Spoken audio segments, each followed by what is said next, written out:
বন্ধু দেরি না করি, এবার যাই, অনেক রাত হয়ে গেছে, চলো। ওয়েটার এদিকে আসো।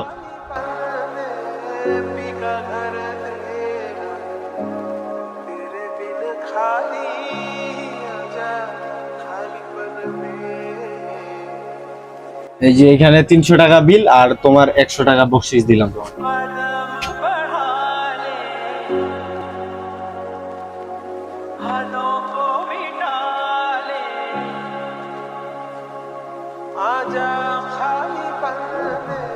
ভাই আমি সারাদিন কিছু খাইনি, আমাকে 10টা টাকা দেন। এই ছোট লোকের বাচ্চা, আমার নতুন প্যান্টটা নষ্ট করে দিলি।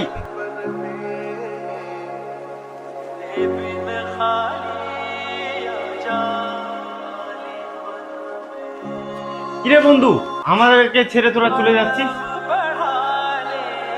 কিসের বন্ধু, তোরে আমরা চিনি না। রেস্টুরেন্টের ওয়েটারে 100 টাকা বকশিশ দিতে পারিস, আর ফকিরে 10 টাকা ভিক্ষা দেওয়ার মতো টাকা তোর কাছে নাই। এরকম বন্ধু আমাদের দরকার নাই। চল বন্ধু। মানুষ হয়ে জন্মেছি ঠিকই, কিন্তু মনুষ্যত্ববোধটা আমাদের ভিতরে নেই। ভিডিওটি ভালো লাগলে অবশ্যই লাইক কমেন্ট শেয়ার করে পাশে থাকবেন। আর এই ভিডিও থেকে আপনারা কি শিখতে পারছেন অবশ্যই কমেন্টসে জানাবেন।